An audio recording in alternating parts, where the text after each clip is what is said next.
Hello everyone, welcome to sinless circle. আজ অনেক দিন পর বাড়ির পুকুর থেকে একটা মাত্র গলদা চিংড়ি ধরা গেছে। তার সাথে ছোট ছোট কয়েকটা চিংড়ি মাছ পড়েছিল। মা সেটা দিয়ে আজকের এই রেসিপিটা ট্রাই করলো।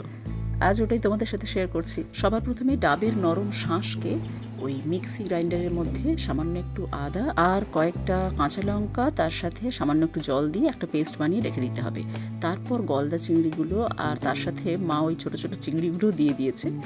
তা না হলে বাড়িতে সবাই মিলে খাওয়া যাবে না, কম পড়বে। তোমরা যখন বানাবে ছোট ছোট চিংড়ি মাছগুলো না দিয়ে শুধু গলদা চিংড়ি দিয়ে বানাবে।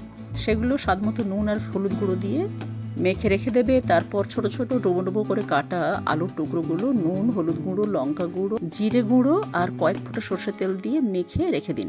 এইবার গলদা চিংড়ির টুকরোগুলো ওই আলুর টুকরোর সাথে দিয়ে একটু রসুন বাটা আর পেঁয়াজ বাটা দিয়ে ভালোভাবে মাখতে হবে। তারপর 15 মিনিট ঢাকা দিয়ে রেখে দিতে হবে। এবার কড়াইতে তেল গরম করে তাতে জিরে, মৌরি, তেজপাতা দিয়ে ভালোভাবে ভাজা ভাজা করে নেওয়ার পর ম্যারিনেট করে রাখা সমস্ত উপকরণ দিয়ে দেওয়া হলো। এরপর বেশ কিছুক্ষণ নেড়ে ছেড়ে ঢাকা দিয়ে 2-3 মিনিট রেখে দাও। তারপর ঢাকা খুলে কয়েক দানা চিনি বা তাল মিষ্টির গুঁড়ো দিতে পারো। এবার দিতে হবে ডাবের শাঁসের পেস্ট। সেটা দেওয়ার পর আবারও কিছুক্ষণ নেড়ে ছেড়ে উষ্ণ গরম জল দিতে হবে। ঢাকা দিয়ে 3-4 মিনিট রান্না করার পর আলু সেদ্ধ হয়েছে কিনা দেখে নিয়ে নামিয়ে নাও।